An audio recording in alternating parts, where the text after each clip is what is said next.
I'm Eva Maria Unger. I'm the current chair of the FIG Young Surveyors Network at the International Federation of Surveyors, called FIG. Hi, I'm Mike Barry. I'm one of the directors of the FIG Foundation. So we are going to describe on how to apply for the FIG Foundation Academic Research Grant and the PhD Scholarship. This is the first of two videos on how to write such a grant application to the FIG Foundation. And we are going to describe a one-page proposal which you need for both. It is an objective of FIG to build research capacity and to support the future surveyors. So we will focus on the content of the academic research grant application and the PhD scholarship application. There are some differences, so you must read the documents, which you can find on the FIG website. Just go to the foundation menu and search for the grant you want to apply for. So, Mike, can you give us a good advice on how to write this one-page proposal? So first, read the documentation carefully and follow the instructions precisely. What do we mean by that? If the instructions say 1 page, then submit an application that is 1 page long. Ensure that your package is complete and that all the documents are there. Secondly, make sure that you qualify.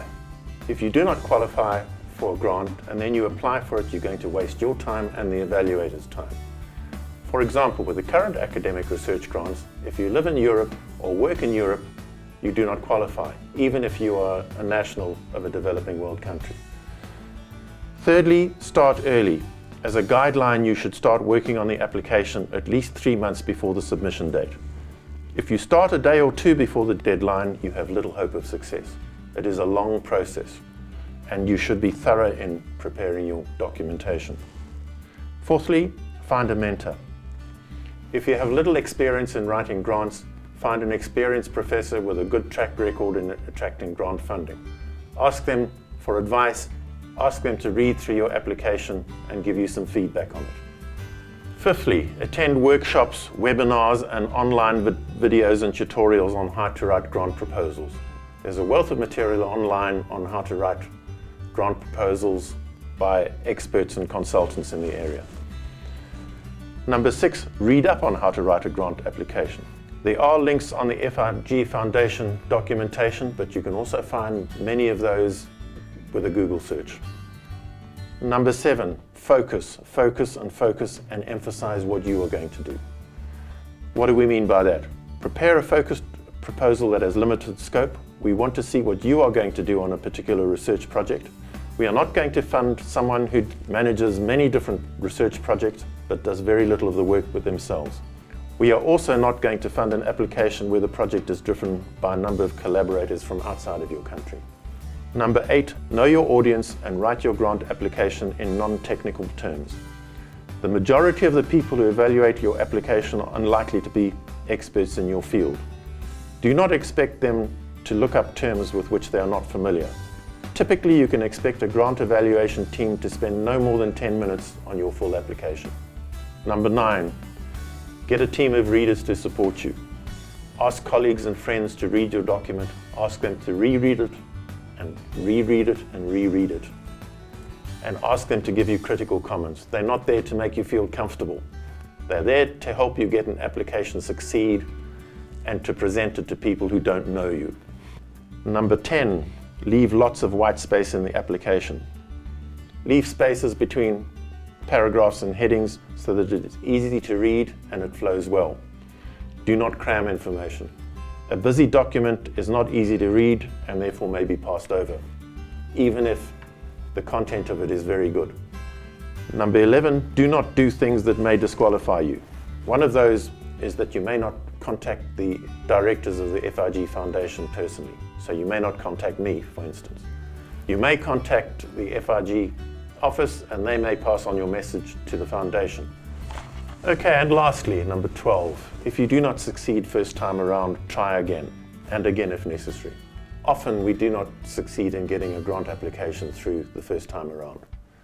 If you do not succeed, get a mentor to read your grant application and see if they can give you some advice on how to improve it for the next application. Remember that you are in a competition with other applications. The criteria for awarding a grant are both the quality of the application, the potential impact, and need. Other people may have a greater need than you do. I would suggest that we now have a look at the one-page application, and I first of all would like to have a look at the layout. So Mike, can you give us some advice on the layout of the one-page application? First of all, look at the layout of the proposal. There's lots of white space, it's not crammed, and there's an equal amount of text assigned to each heading. Make sure you do that. Now let's have a look at some of the specifics. Yeah, so I can see a research objective. So what should you state in the research objective? Your research objective, you should state in a sentence or two the central objective of the research. This is what we would call a hook statement. Ideally, the objective should be something related to theory or design, i.e. a theory which explains or predicts, or a design description or a design theory. The activities that you carry out are not an objective. For example, if you state, I'm going to do a case study of an informal settlement, is not a research objective. However, if you say, I'm going to design and test a new laser scanning technique, that is a valid research objective. So, can we have a look at the example? Okay, so what I've used in the example is an interdisciplinary study. In my experience, they're the most difficult proposals to write and some of the most difficult research to do. So let's look at the first statement. This study develops a general theory that explains the strategies that people use to transact in land. The situational context is peri-urban settlements in Gondwanaland. Then I've left a space, and then I've said the primary question examines how and why house buyers and heirs in these settlements choose to register or not register a transaction. So the first two lines are my hook statement. The study develops a general theory, and then I've looked at the context in which we're going to do the research. Most research starts with a question, so if we can state the primary question right under the research objective, that is what we know will drive the research. So that's one example, and it's one way of doing it. There are others, but that's one that works in this particular proposal. So, and how is this related to the significance of the research? What should you state there? Okay, significance of the research. Generally, we would state something like a problem statement, but not every research project addresses a problem. So it might be a problem, it might just be a case of improving a situation. So we want to know why this research is worth doing. What problem or situation does it address? And what are the practical applications of the research? We go from the general statement to some specific figures if we have them, to the problem that is a consequence. Then we talk about the problem that is related to the study that you're going to do, and then the need that you are going to address in general terms under what we call significance of the research or the problem. So, and what should you state under the current state of knowledge and the room for improvement? Okay, current state of knowledge, generally that would be the literature review, but your particular project might not have a literature review, or there might be other projects, so we talk about current state of knowledge. If you've done your literature review properly, you would say what is the existing theory in a particular field, or what are the existing designs, if you're looking at a technical project that is relevant to your particular research project. What aspects of existing theory are open to challenge or further development? So you might not develop a completely new theory, but you might be developing an existing theory and adding something to that.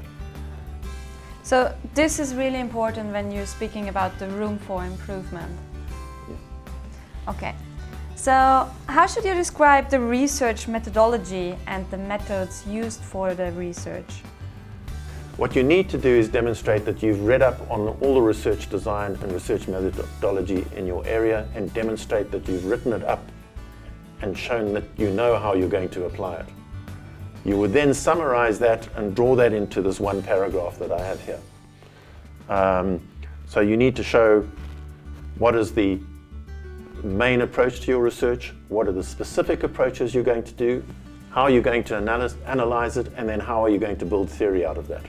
What should you state in the key contributions? In general, we would say research is either to make life better or to improve our knowledge, and generally it's both. So it would be important for you to show both the practical application of your work and the theoretical contribution. As scientists, we're really interested in your theoretical contribution, but there's nothing as practical as good theory, so ideally you should be able to show both of these. Okay, thank you. Thank you, Mike. And also, especially with the example, I think it really gives a valuable input. So, but I'm wondering, because it all sounds logical, so why does some applications still not succeed?